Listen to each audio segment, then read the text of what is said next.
Yes, Uh, we're live now. Hello, everyone. Good evening, everyone. And thank you for joining us tonight. If you've ever been told you don't qualify even though your business is thriving, this webinar is for you. Tonight, we're going to show you that being self employed does not have to stand in the way of home ownership. Saul is going to share strategies that many entrepreneurs don't even know exist. Saul specializes in helping self employed borrowers navigate the mortgage process. So let's dive in. Hello, guys. This is Saul with CC Financial. This is Soraya with Via Realty, one of my realtor partners. We're just here trying to give everyone a game plan. Whether you're working for a company or you're self-employed, there is programs out there for you guys. So if you guys think there's no any programs, that is wrong. There is. It's just more just game planning and see where you guys' scenario is at that point. But yeah, with that being said, it is 7:01. The should have already a couple people in. But yeah, let's go ahead and get started. So the biggest challenge that a lot of self-employed people go through, and just like myself as well, is obviously structuring those taxes and paying taxes to the IRS. I know everyone does not want to pay taxes and pay Uncle Sam on your hard earned income that you guys have made during the year, and I completely understand why we don't want to pay the IRS, and that is why many people report less on their taxes, not the correct amount, and that essentially will affect us to be able to qualify. So first is obviously seeing what type of deductions are you guys making on your guys' taxes, so that way you guys are able to qualify for self-employment program. Soraya, is there anything you want to add on to this slide? Yes, yes, I wanted to just add that many business owners do everything right. They build a successful business, they pay their bills, and they create wealth. Then they apply for a mortgage, and suddenly they're told their income isn't enough.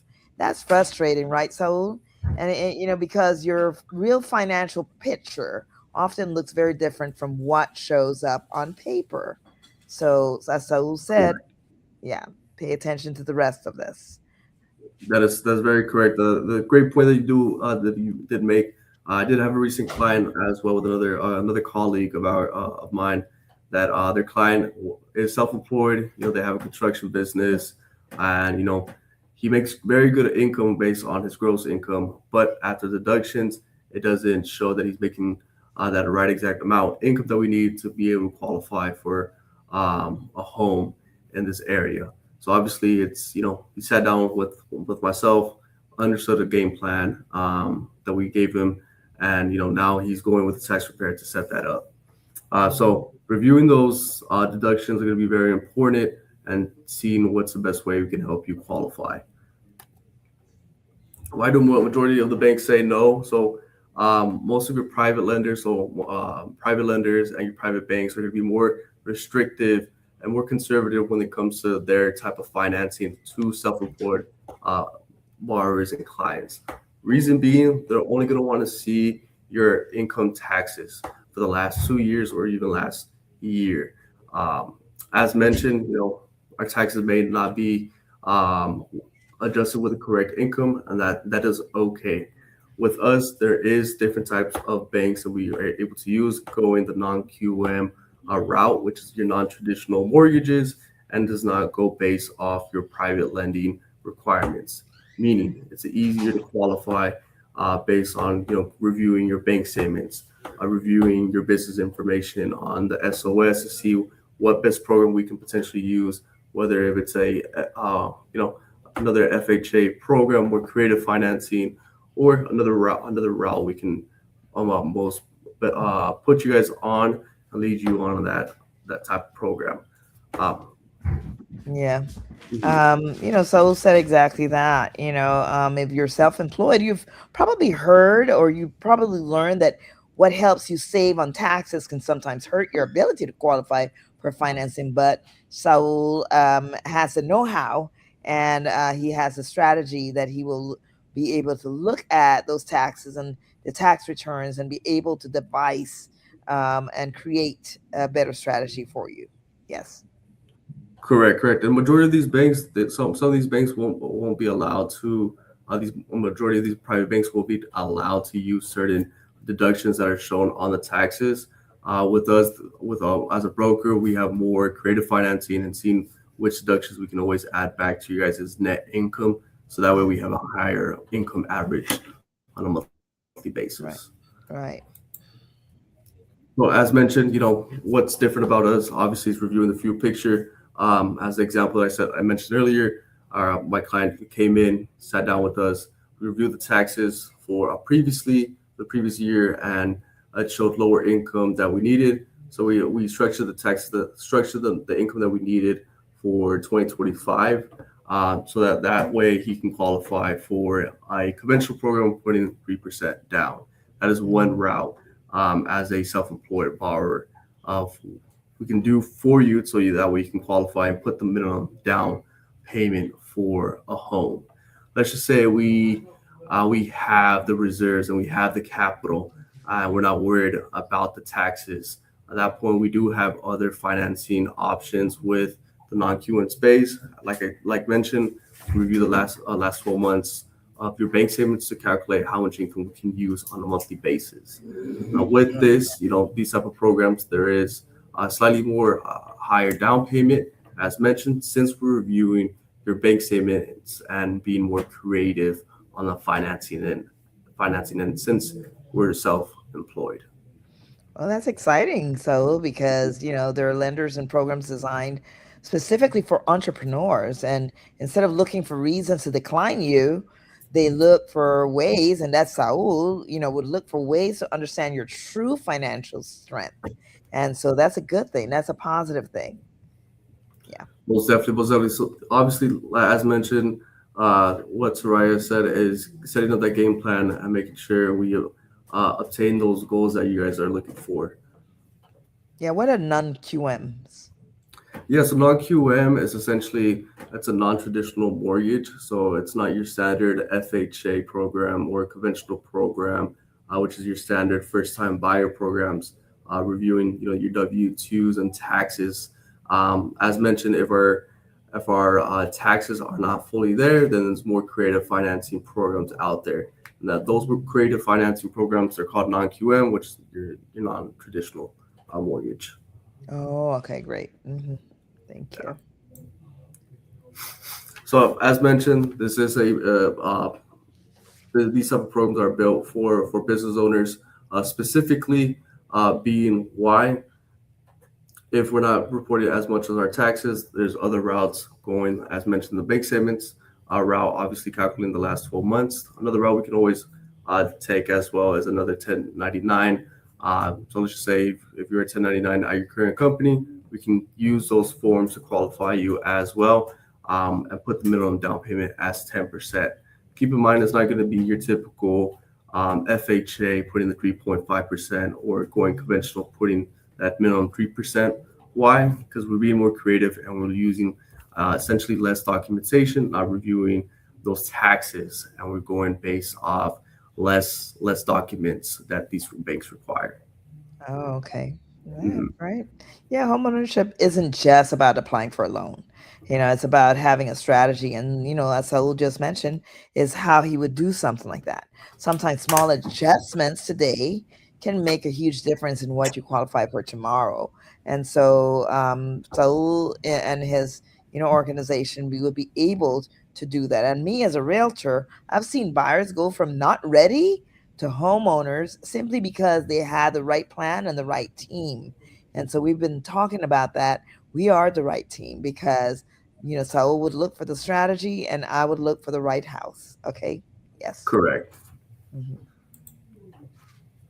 So what's the game plan? As mentioned previously, with my client, they came in, we sat down. Now they're going over the tax repair. We could do the same strategy with us as well. It can be over the phone call, over Zoom, or in person as well, just to understand what is going on with your previous taxes in 2024, and that way you can better game plan for 2025. That's the best route.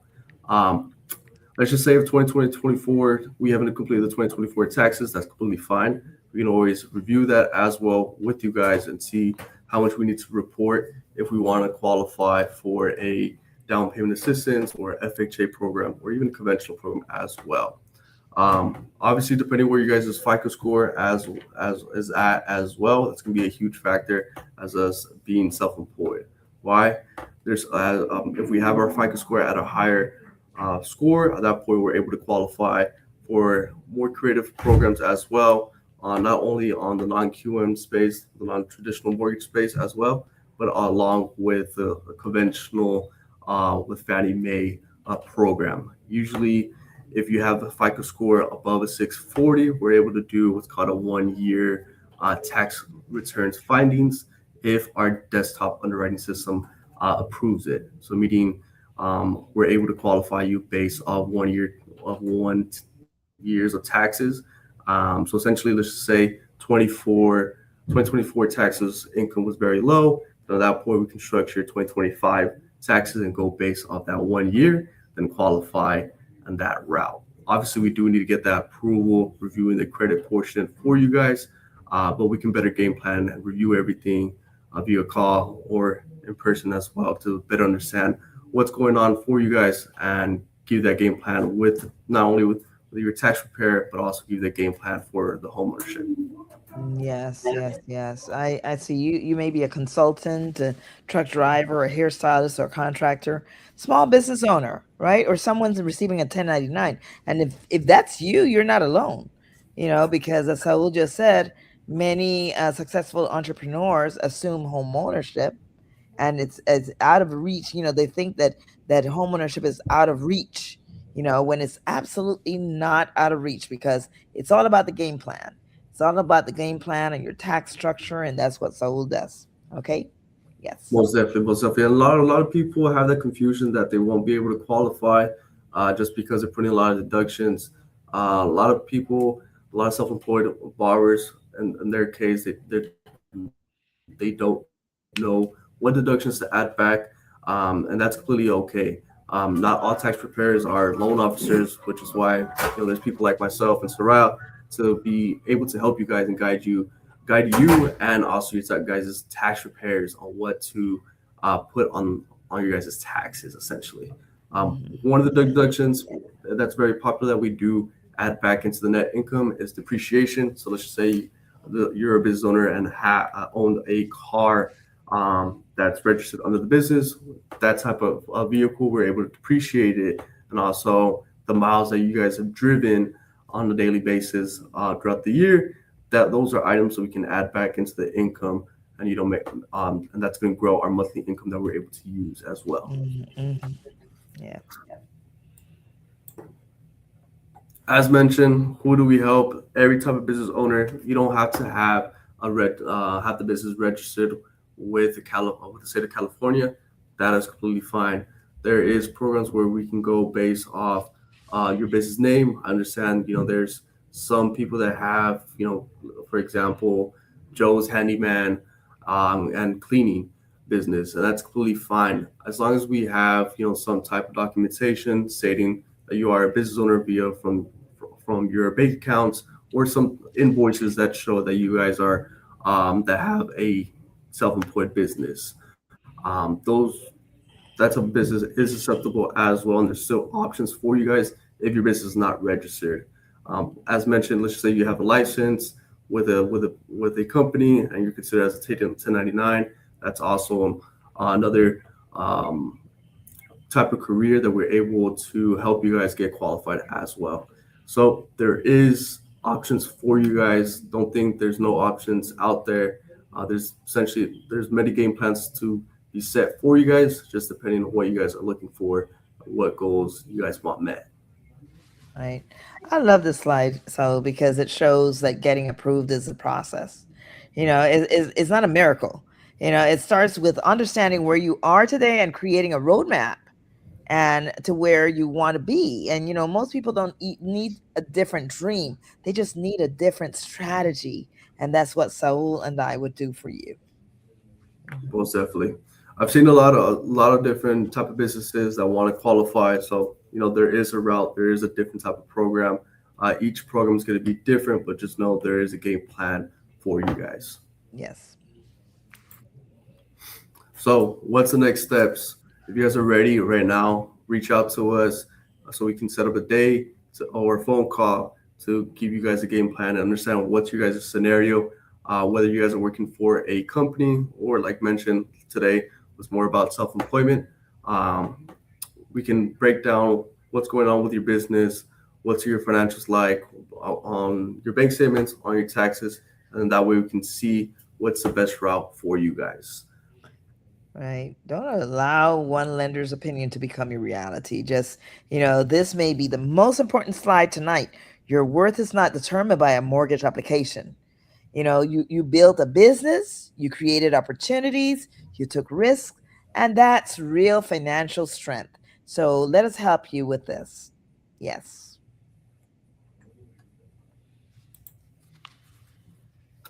And like Soraya put it, you guys build a business. You guys are making a risk of putting yourself out there with the business that you guys have made.